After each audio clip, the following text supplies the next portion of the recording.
just because I don't want to. Yeah, we're here. We are here. And as I'm trying to go live on the Instagram to make sure all our friends over there are included, because we're all about inclusion here at Discover South Florida and the Mastropieri Group as we talk about what's happening in the real estate world. But before we do that, Larry, I know you're not a huge sports guy, but it's worth noting, I believe at 8 o'clock this evening on ABC, ESPN Plus, wherever you get your local news, TV fix, whatever.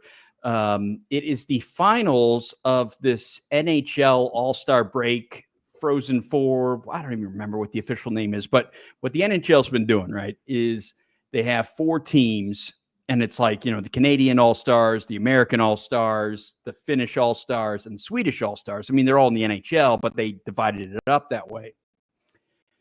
It was about as intense as you will ever see in an All-Star game when the U.S. and Canada got into it. Earlier, it was last week, because I don't know if you've heard, but our president said Canada should become the 51st state and some other things. And it turns out the Canadians didn't like that, right?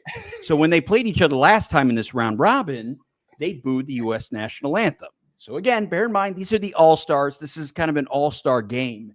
In the first 9 seconds of the game, there were 3 fights. These are guys who don't normally fight. That's how into it everyone was at the drop of the gloves, drop of the puck at the beginning of the game.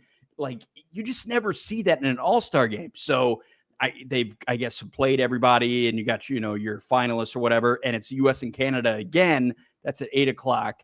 So, that's... that could be fun. This could be fun, right? It's like, go USA.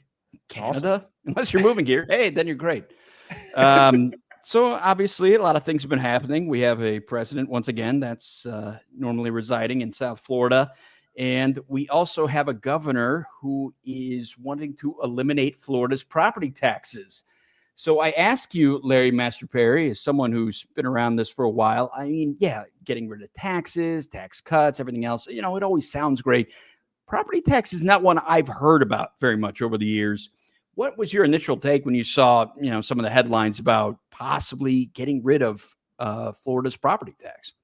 Yeah, I'm sure this has been talked about before, but I haven't thought about it or spent time on this, right? And this is interesting, and this is becoming pretty popular. I'm seeing this pop up all over the place right now, which is interesting. Yeah, this is neat. I mean, it sounds great. I guess my question is, not knowing enough about property tax, particularly in the state of Florida. I mean, it's like, is this feasible? Could this realistically work? Because property tax is one of those I feel like's always been there. It's one of those that you don't even talk about, because it's like, I got to pay property tax on it, and so on and so forth. It's like nobody ever even proposed, even talked about the idea of, hey, you know what? Let's just get rid of it, huh? Yeah, I'm reading this here too. Governor DeSantis supports the movement to eliminate property taxes in Florida, calling them oppressive and ineffective. He's even suggested putting it to a ballot to let the people decide, which is pretty cool. And so there's a few schools of thought around this.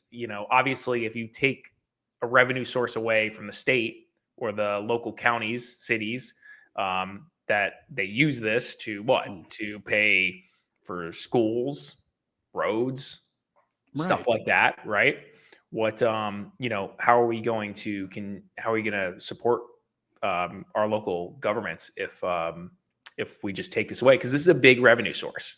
It's a big revenue source. Especially in somewhere like Florida. I mean, my goodness, considering that we don't have a lot of taxes on other things that many states do, that it was just like, what else do we have to take away from here? Right? Police departments, fire departments, it's kind of interesting. One of the things that came to mind for me is when you think about property tax, it's kind of attached to property value, right? And so there's a millage rate that's applied to the price or assessed value of a home.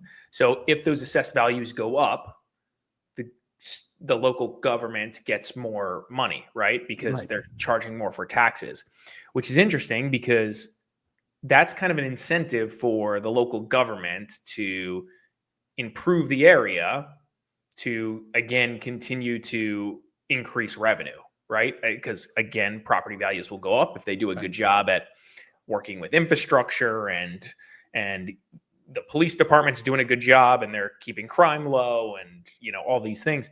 So if you take that away, I wonder where the incentives are for the local government to do a good job. I'm sure obviously they're voted in by the people and the local people that live in these local governments. I guess maybe that's the incentive, keep the people happy. Keep the people happy. Yeah. So I thought that's one of the things I was thinking about when this popped up, because obviously they've talked about okay, in replacement of property tax, if we remove that from the picture and we're no longer receiving revenue from that, we need to do something else. And DeSantis, what did he say here? I believe he was discussing, corporate tax reforms, higher sales. No, I'm sorry. That's the opposition. Excuse me. Yeah.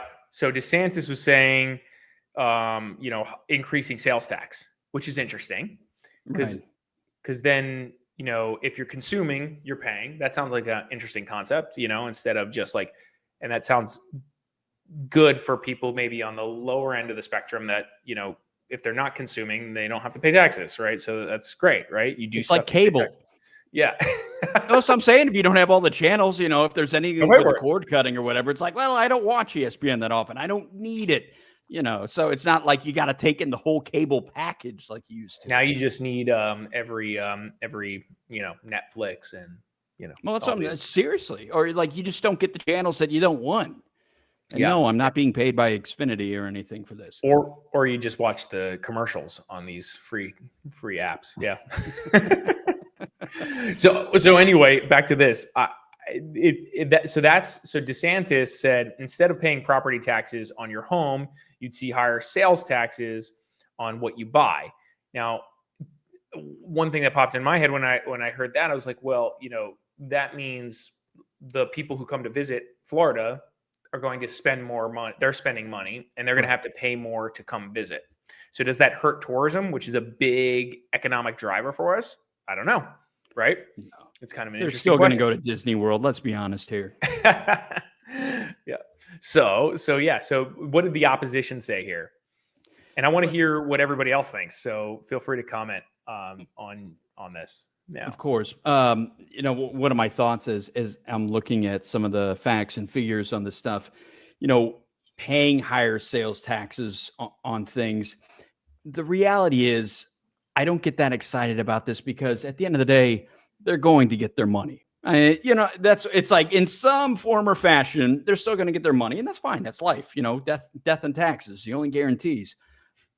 I just feel like if we don't have property tax, you'll have the higher sales taxes or the tariffs, whatever it's going to be, you're going to, have that. But I guess, as you were saying, the positive of this is the fact that if you're not, buying products that will necessarily have higher sales prices and things like that, then, hey, you're saving a little money here and there, that you're not paying property taxes because you don't necessarily own property, or excuse me, if you do own property, it's just one less thing you have to worry about. So, yeah, I just, the truth is, Larry, I'm just trying not to get my hopes up. Okay. Yeah. I haven't spent any time thinking about this from like an economics background or reading some economists' opinions, but there's a policy analyst that was commenting on this, and he believes eliminating property taxes could hurt essential services. So back to my comment where it's like, well, does the consumer base stop consuming in this area because of that? So yeah, and that's where you wonder then that I wish we had the figures to see, this is the baseline, when we eliminate this tax, but we add this higher sales tax or whatever tax, that you see the revenue stream, that it's like, okay, well, at the end of the day, if we're still getting what we need for essential services, then fine. But otherwise, I feel like we're kind of in the dark in that respect. Yeah. So do we really think this is going to happen? Probably not. Well, that's the thing. That's what I feel like with so much of this stuff. It's like, somebody's asked like, so what do you think about, objective A, if Proposition A was added, would you go along with that? Yeah. So we're going to vote on that? No. It's hypothetical. Just want to see. So, I mean, feeding the daily news and whatever else.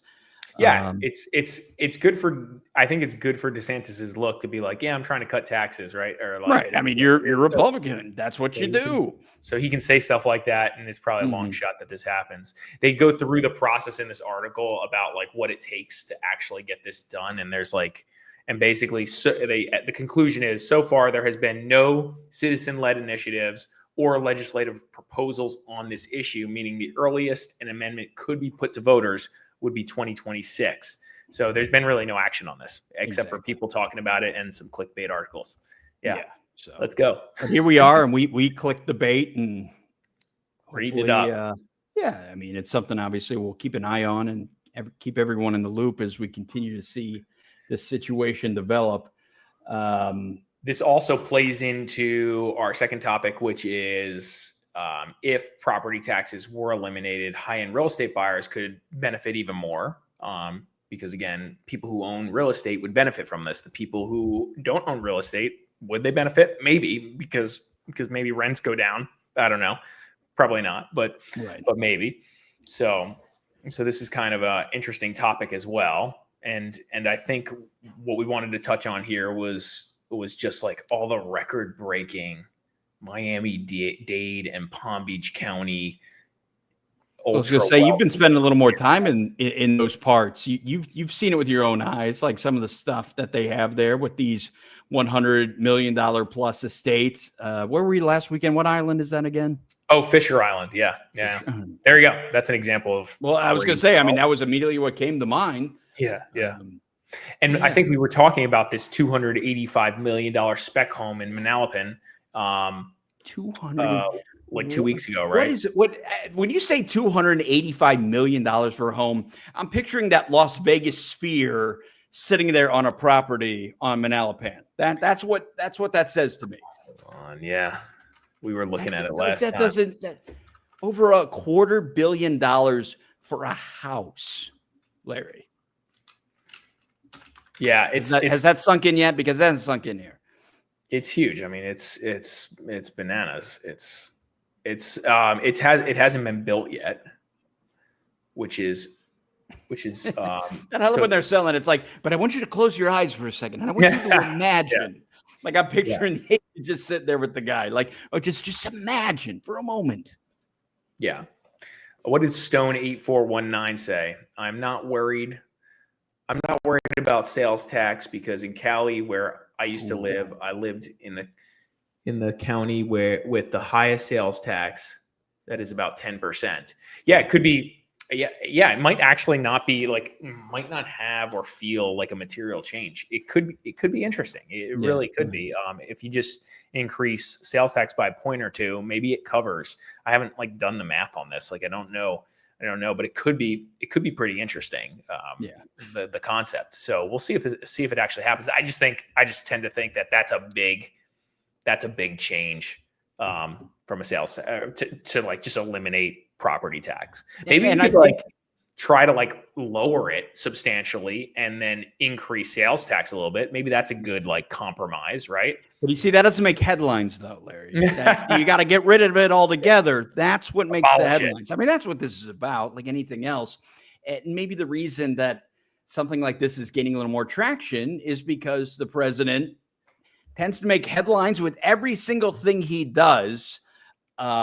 So, now and happening in such a short amount of time that it's suddenly when I see anything else, just like when discussing ideas, you just assume oh, okay, let's do it tomorrow. Let's do it. All right. Property tax. See ya. Yeah. Stone says, I agree with lowering it. They won't get rid of it. And I think that's probably true. It'd be an interesting experiment though, to see how the economy, local economies, everything reacts to this. That's good. So, yeah. But back to ultra wealthy people buying a ton of property here. Yeah. Do you guys think we should encourage this, the encourage more luxury development or seeing it happen? Is this something that, I don't know, do you guys think is a positive, a net positive for the area? I'm interested to hear commentary. What do you I think, was going to John? say, I mean, this is really your wheelhouse. When you see more luxury developments, is that good? I mean, obviously, as long as it's not taking away from the workforce housing. I mean, what do you think? Yeah, I think when we talk about like $150 million homes or like even $10 million plus homes, I think that's like it's like it's small compared to like call it the normal quantity of homes in the marketplace. You're seeing these $10 million homes in selective neighborhoods, super exclusive, or on the ocean, or on the island, or surrounding certain cities. Like I don't think people are going to comment on this, but I don't think it's a bad thing. So I think it actually, maybe it's not. Who knows? I think what's questionable, and this is always what I question about Florida in general, is like if you come here during the summer versus the winter, you feel the difference. There's a huge population change during the winter months compared to the summer months. Birds are real. Yeah, it's a real thing, and it's a real thing for businesses like restaurants and all that. Like I've talked to many restaurant owners locally as we've done our tours of these local businesses, and it's a thing. Timing this properly, making a certain amount of money during the season to survive the off season, rental listings and everything else. You can't rent anywhere near for the same prices during the summer that you can rent for during the winter. Mm-hmm. So I guess what I'm commenting on is sometimes it feels like this when you have like lots of this wealth and these homes that are just sitting basically vacant most of the time. It's like it's not normal. Like it's not the same that the rest of the country sees, right? The rest of the country, like where I grew up in the Northeast, there was no seasonality to stuff. It was people lived there, they worked there. Yeah. And that was what you experienced. And you didn't see like thousands and thousands of homes just empty for 6 months of the year. Right. It's like once you come to Florida, that's where you're coming to stay. You're retired, So what's weird about that too is like you don't need this thing probably. So this is like a secondary home market, right? So you don't need a second home. So if the economy gets a little squirrely, it's easy to cut the second home first, which I think is what makes our market a little bit more volatile sometimes. We've been pretty stable for a while now, but I think that's why I think in the Great Recession we got hit pretty hard because again it was a secondary home market more so then than it is even now, and it's changed a little bit. And I think it's really kind of securing its place in the world or in the United States as like an actual like place where businesses and humans live and operate and exist versus like we just come down here to vacation or come down here when the weather's warm or we come down here when we retire, right? It's less of that retirement community, especially South Florida. It's pretty busy. So, and that's why I always ask you, with some of your buyer clients, it's like how many of them are non-U.S. citizens or, somebody looking to relocate internationally to the U.S. Because I feel like there's a lot of those that happen too. And maybe even for them, it still almost feels like a secondary market. Totally. And I would say part of what we're feeling in this, as it slows, the market calms down right now. Interest rates are higher. It's more expensive to live here. Different parts of the world have different financial circumstances that make it less interesting to buy real estate here. We're feeling the slowdown in the real estate business partially because of that. But because I think we're less of a secondary home market or a retirement community than we've ever been, we're not feeling the impact that we would have 20 years ago. If the same interest rate environment, insurance rate environment existed then, right? So because there's more people living here, working here, relocating here for work, you got these big companies, which is what is driving a lot of this wealth. So back to like, hey, when Citadel, Amazon, Hertz are relocating their busises here, Ken Griffin, JP Morgan, you name it. Like you just go down the list of how insane this is. That's the side effect. You get more big wealthy property owners here, and you also get the businesses. So, which drives more employment and improves the economic health of the area. So again, overall, I think bringing wealth to Florida is probably a positive thing.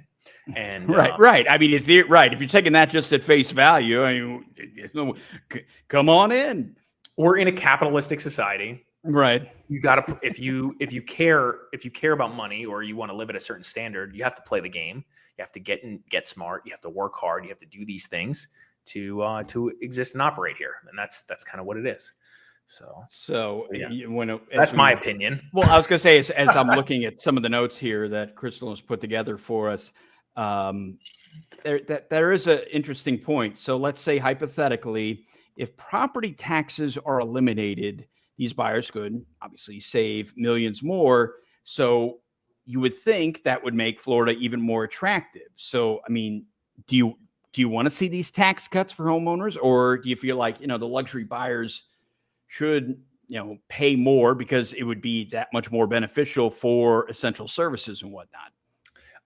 So that's the commentary. That's where I start to personally derail when we start talking about tax the rich. I don't know how you define that exactly. Right. I know that's a whole other discussion. Right. Yeah. And so that's kind of this path that, and some of the other guys that are in this conversation have suggested this, right? So they're like, no, remove property tax for the poor.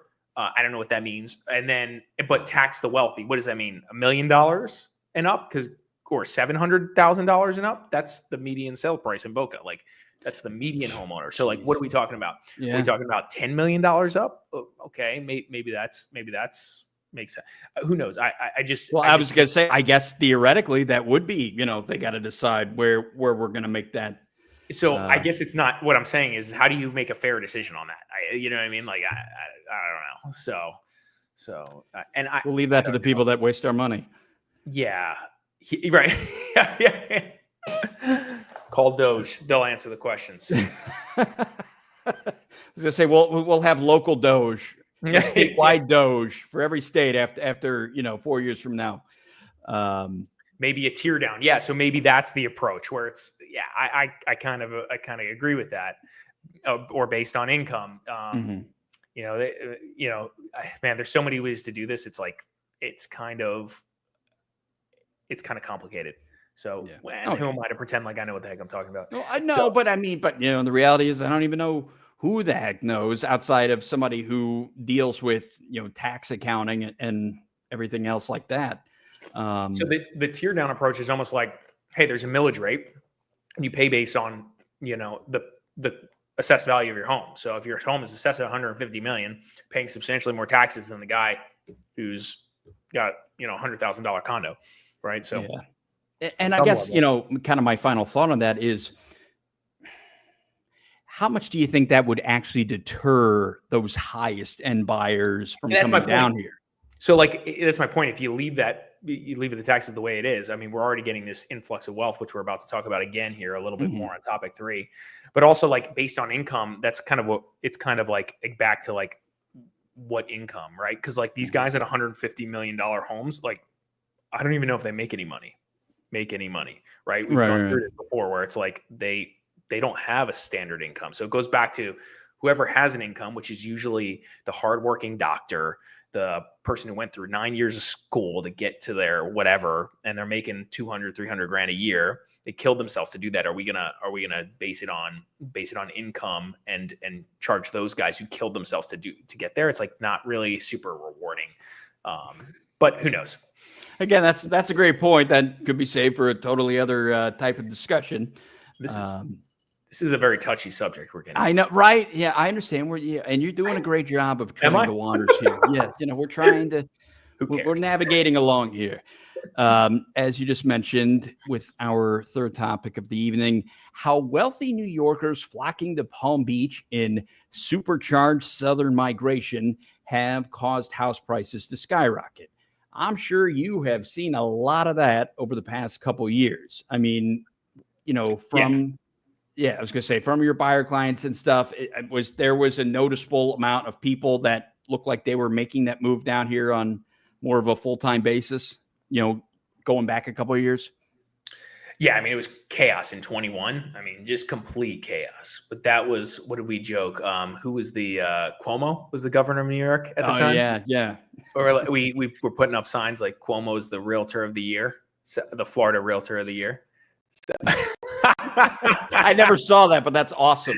Yeah, it's like he you lock down the state and people leave. Like that's just what happens, right? So some of those circumstances created this crazy attraction to South Florida in general. And so we saw that it was chaos. It was complete chaos. Well, I was going to say, was there a certain percentage, of your buyers, of where they're from? I mean, was there a much higher percentage for people from the Northeast right at that, 2020, 2021 time?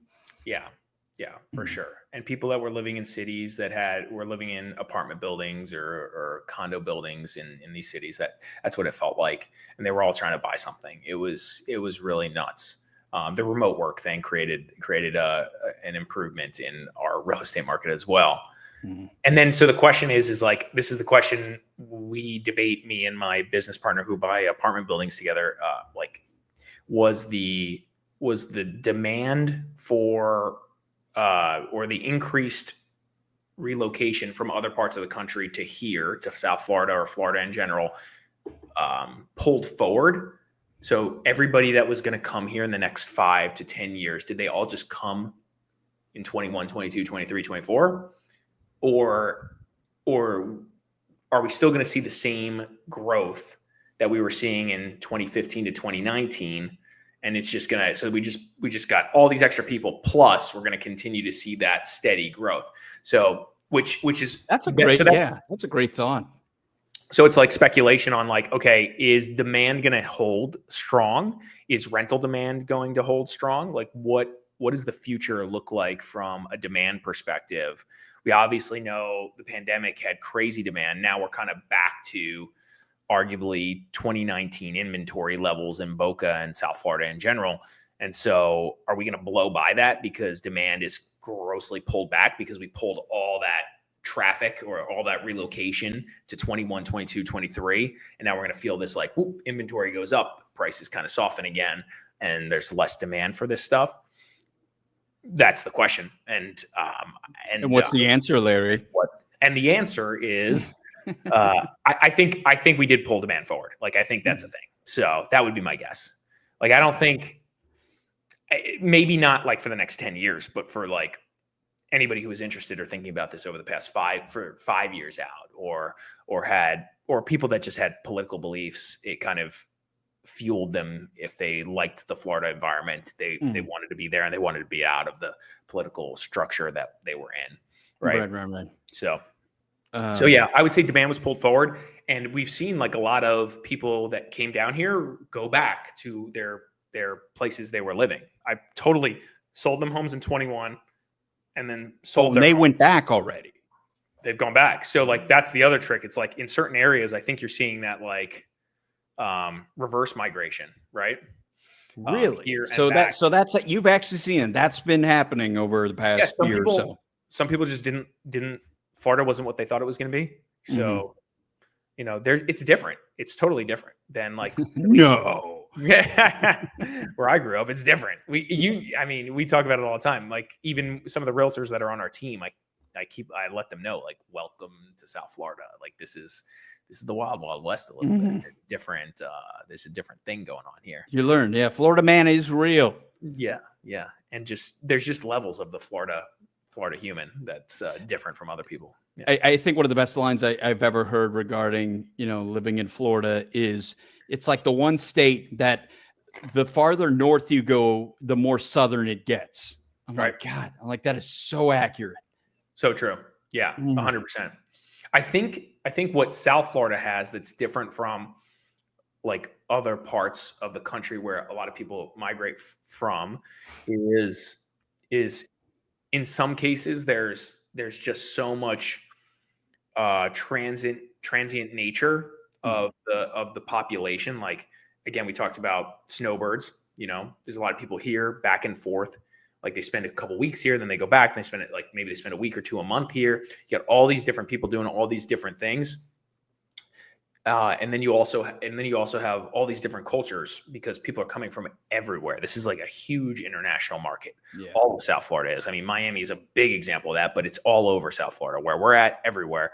So you have this just like melting pot of all these humans everywhere, and it's a little bit more transient than most other parts of the country. That you get this. Sometimes you get a lack of community, and it's hard for people to find their place, right? I think when you find your place here, you're happy, but it's hard for people to find their place because it's not just one, like, generally group of humans that like all fit together, right?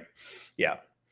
So that's why I was gonna say I've been feeling that a bit, but again, it's like when you live anywhere other than where you grew up necessarily, that can be very challenging. Totally. Yeah. So we'll see how this is interesting, right? What do they,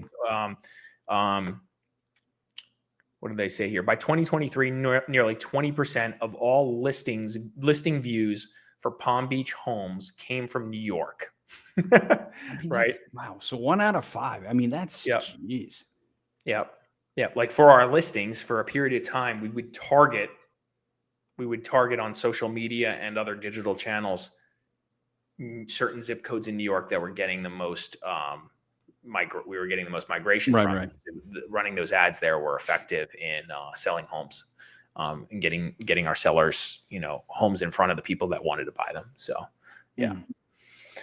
All right. Well, that's just another thing to keep in mind, that I feel like, so many of these topics are fluid. They're very fluid. This one, not necessarily as much. What were you going to say? I'm sorry. I was just going to say, to put a conclusion to just the population growth thing. It's like, this is like an ongoing debate. You can look at moving truck demand. I think there's a U-Haul study. I should have pulled it up here for this discussion. Maybe I'll pull it up and we'll talk about it at the end. But there's a moving truck study that shows how many people are relocating to an area versus not relocating to the area versus waiting for the census to come out and then understand it, right? So you get this like real-time data.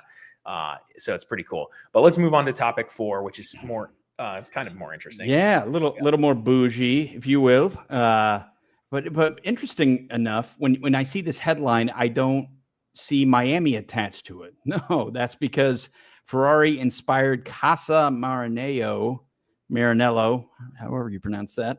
This is in Delray Beach, and it is breaking records with a $50.5 million sale. Check it out. Yeah, this is it, baby. Nice. Yeah. So how cool is this? What you get, and we've talked about this on some of our previous episodes about, popular luxury name brand things, putting their label on stuff on, high rises in Miami and that sort of thing. So to see Delray Beach attached with any of it, because you've talked about many times how Delray was deliberately set up not to potentially have that kind of look. So I was sort of like, oh, what's Ferrari doing here, huh? And so that's new, right? Newish. It's not as So this is a concept that, obviously you got to go big if you're a developer. Like this is a big deal. But look at this. This guy's rolling through. He's on a one wheel. This photographer, look at him rolling through the house. This house is so big you can cruise around on a one wheel, on it. Yeah. How many times do you think he fell in there on that thing? Yeah. So the emphasis on Ferrari inspired. Was it, Ferrari himself, I believe, but that's, oh my gosh. It's one of those, it's so nice. I have to look away. It's sort of like staring at the sun, it's too much. I gotta take a second here. That's a really nice place. Yeah, it's really neat. And so they've, Delray Beach as a whole has really hit the map over the past 10 years, 15 years. Iron Mike Tyson just bought a place. That's right. And they've gone from like, no one knows about this stuff to literally, I have people that come into town, they go to Miami, they think they're buying in Miami, and then they check out a few other markets like Delray, and they're like Delray's the spot.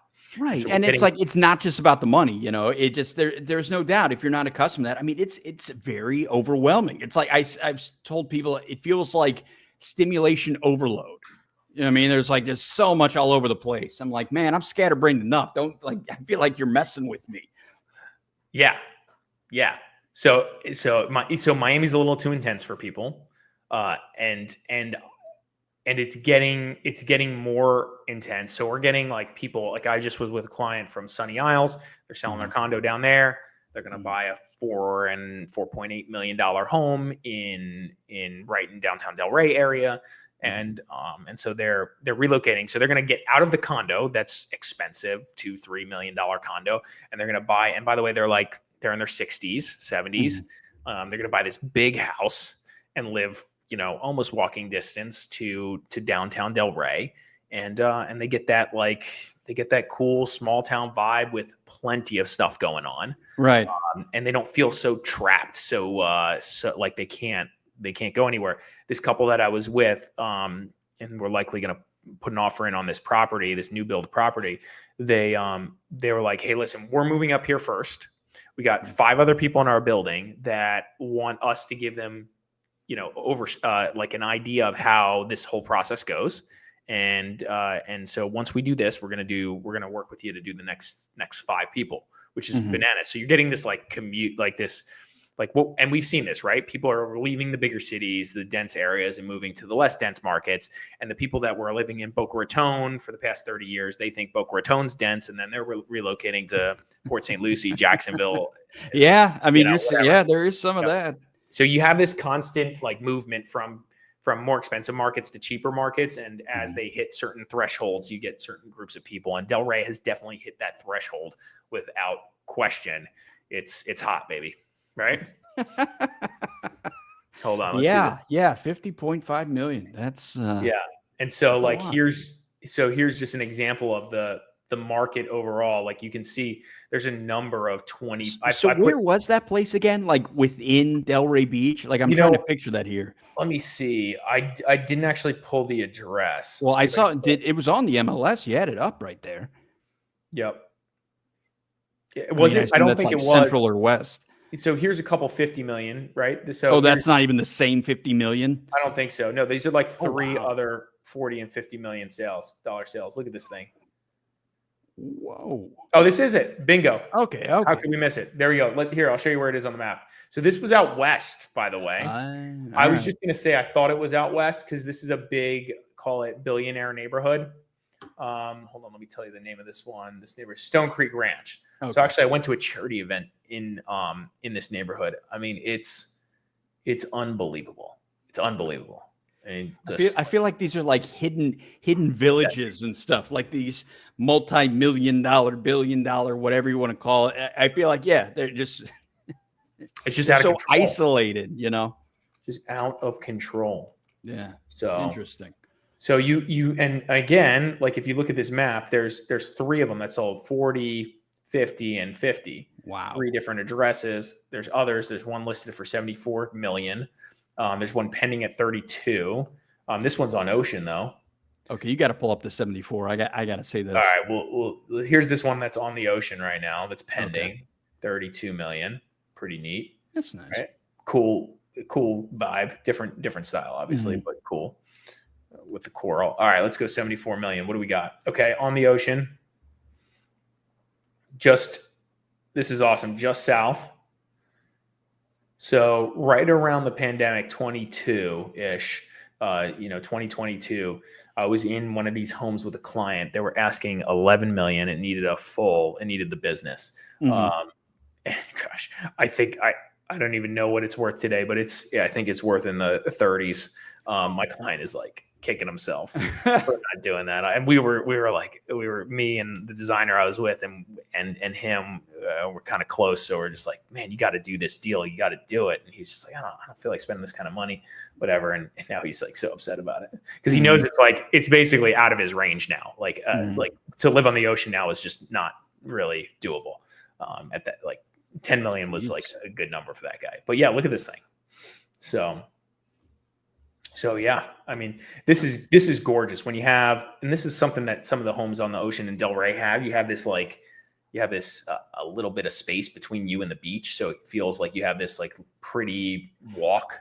That's interesting. Yeah, right. It's not like it's like there's nothing in between you and the ocean, and yet there is a little more space. It's really cool because the homes that sit right on the sand are less.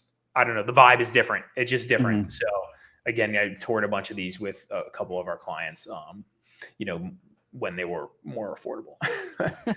And I say affordable, like $10 million is affordable. Right.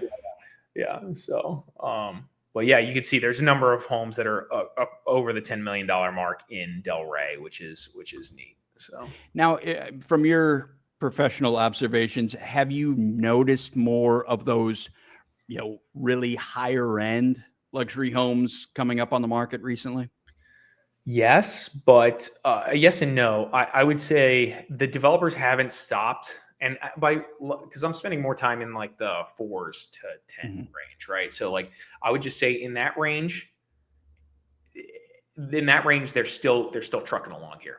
Like it's almost like nothing's changed. Like the market isn't changing for them, and so at the $10+ million range, those homes come up less frequently, and so but you could see there's a fair amount of actives here on the market. So for 10 million plus, a lot of these are active. So I would just say what we're seeing is things are sitting longer overall across the board. I see. But in that luxury range, they're still getting done, especially like homes are selling, and they're selling at arguably even or better pricing than a year ago.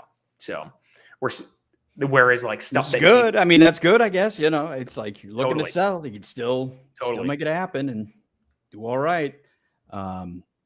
Okay. So let me share this with you. I just pulled this up because we were talking about this before. Here we go. The U-Haul study. So this is a 2024 study, right? Growth rank. We're ranked number 4, which is interesting. So there's people out there that keep saying, hey, everyone's leaving Florida. Like Florida's dead. It's like they're saying like, you think Florida people are moving to Florida, but they're not. But that's not necessarily true. But what ranked number 1 on the U-Haul study, which is interesting, is Ocala, Kissimmee, Claremont, Port St. Lucie, a big one, Lakeland. So these are like that's not Central Florida. Yeah.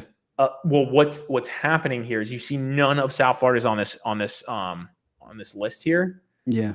And actually, we could probably pull that up. I don't know where that list actually is, but long story short, it's because these are more affordable markets. That's just what it is. So arrival percentage 50.4%, departure percentage 49.6%. So we're still in like growth zone. Is that normal compared to? See, I don't know what normal is right now for comings and goings. Yeah, I'll have to pull up the stats. I think it was much higher prior. Okay. So there's definitely. Can you go back to that one more time? I just want to see what's going on with California. I can't help myself here. Hold on, I'll click it. California is up 50 on the growth. So they're less people are arriving than right. People are leaving. I just wanted to make sure, Yeah. Well, you can just see where the core states. So this is where people. Wow. Yeah, it's basically neutral. Yeah. Say it's one of those. I'm not going to get political. I mean, yeah, it's just crazy because it's like the exact ones. South Carolina, number 1 on the list. So, yeah, very, very cool. Oh, yeah, I was going to say, Florida's not. I know when my parents were first looking to retire, they were looking at Ocala. But we had some other family that were in the West Palm Beach area, so that's where they ended up going. I've certainly heard about a lot of people relocating to Ocala. That's a very interesting chart. Yeah, it's cool. It's cool. So when I hear people screaming that they're leaving such and such in droves, it's like, all right, well, here are some actual statistics on the matter. And who would know better than U-Haul? Yeah, and you can. There's like people that really look into this, and there's like all this. There's growth indexes on this stuff. It's pretty nuts.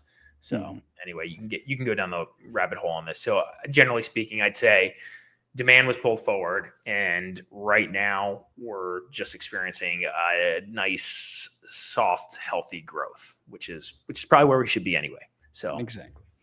yeah. So since everything is A-OK now, one of the booming areas isn't necessarily, just in Boca or Delray or wherever. It's right along the Brightline, which, we talked about this a couple episodes ago. I took the Brightline for the first time in a while, and I was just like, God, it is, I got to admit, it's very convenient. Spent an evening in Miami, met with some friends, went right back. Yeah, it was great. So I guess according to this article from the New York Post, actually, that home prices and new developments are booming along the South Florida's train line. So, makes sense to me. What's your take? Yeah, I think here's the comment I was going to make on this. This is a great example. There's a community in Boca called Camino Square, which is just south of the Brightline station here. And there's a number of other communities that are surrounding this area. Plus what we've talked about in the past, or what we're doing a video on right now, is, the city of Boca Raton is now just like them decided they're taking this whole territory here all around the Brightline basically. And they're making a master plan development, right? With all the stuff, right? Just everything, just hotels, apartment buildings, just places to congregate, like just everything all over there, which is super interesting. And they just picked a developer, right? So they're in phase one of getting that all figured out. But it's big, and I think we're seeing that everywhere. We have a listing in West Palm right now for $5 million, like 3 blocks from the Brightline, right? There, yeah. Yeah, so I would say, this is definitely, there's like stats on this here, and they talk about like how much the Brightline has appreciated real estate around the area.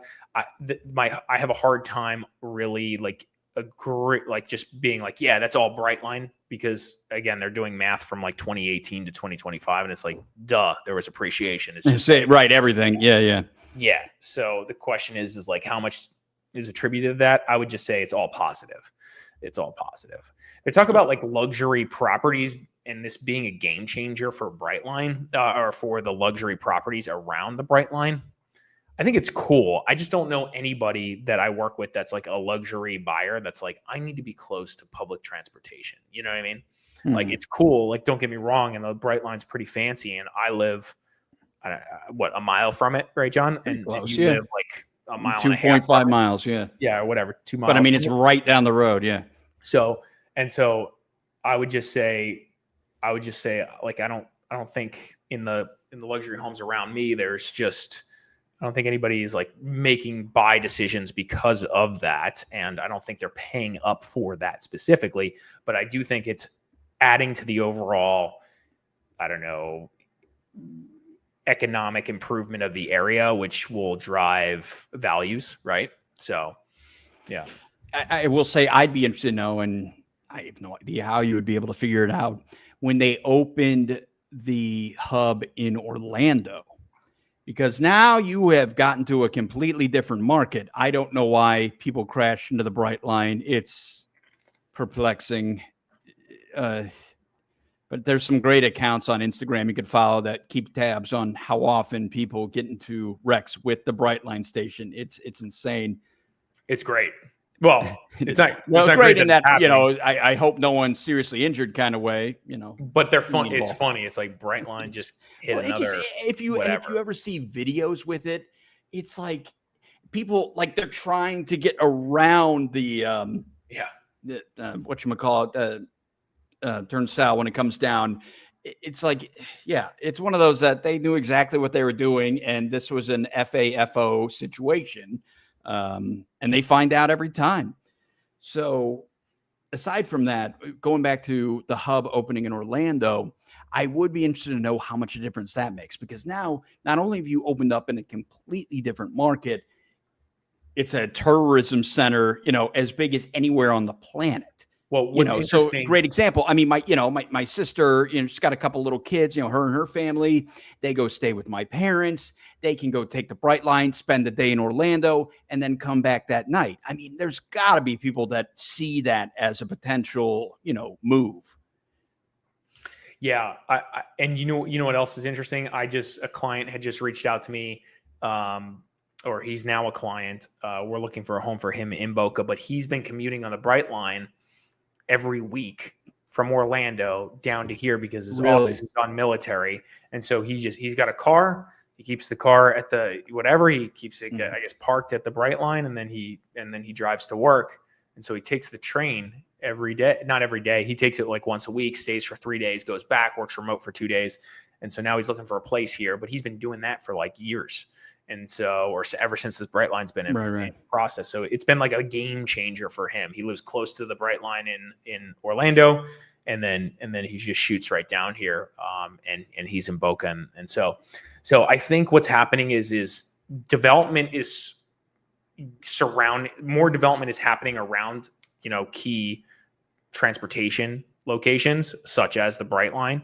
And so that generally improves the area. Right. So, like the city of Boca doing this huge project, which is going to cost a fortune, and it's going to transform. I think it's really going to transform the market because you have it's very interesting. You have all this, and then right here is Meisner, right?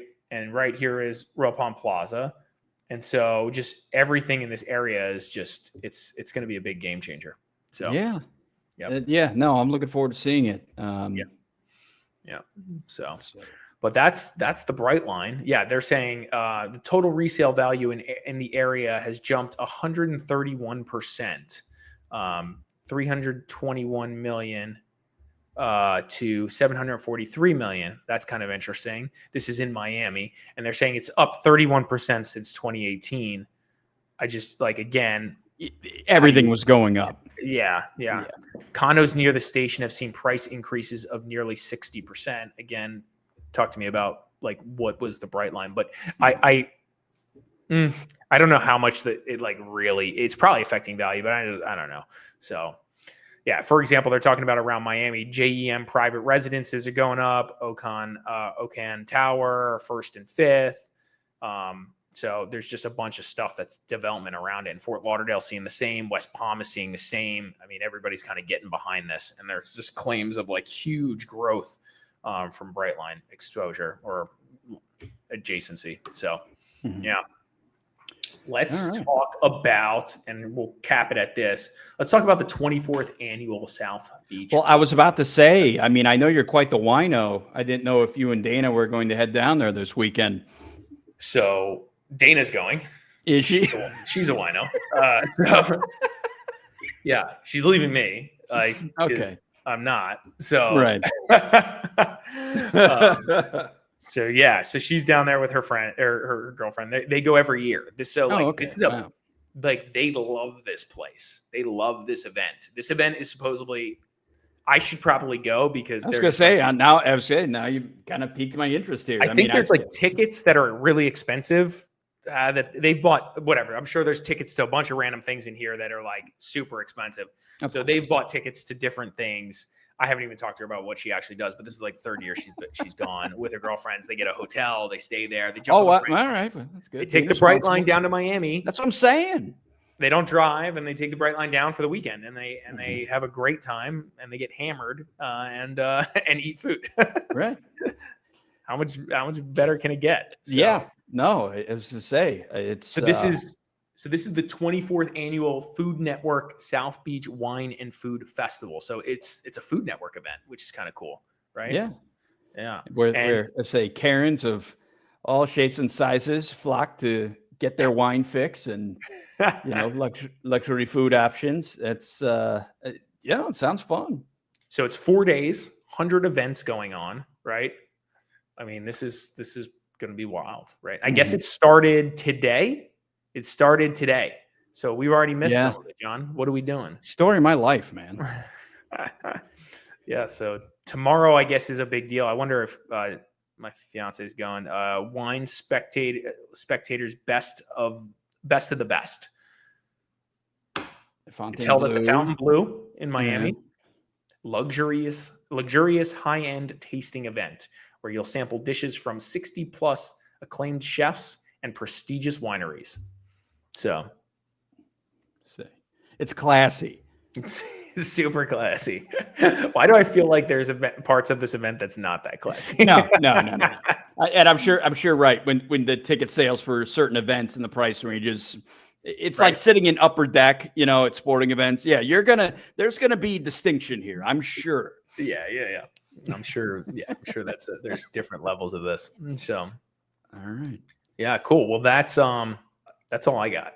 Yeah, no, I think I'm good. I really am looking forward to this annual South Beach Wine and Food Festival event. Also, as I mentioned, I know even if you're not a sports fan, I'm telling you, it might get interesting with this U.S. hockey thing. It's All-Star. I mean, it's the NHL, but it's this All-Star, and you got the U.S. and Canada, and they keep getting into fights. It's just you don't see that very often in the game today.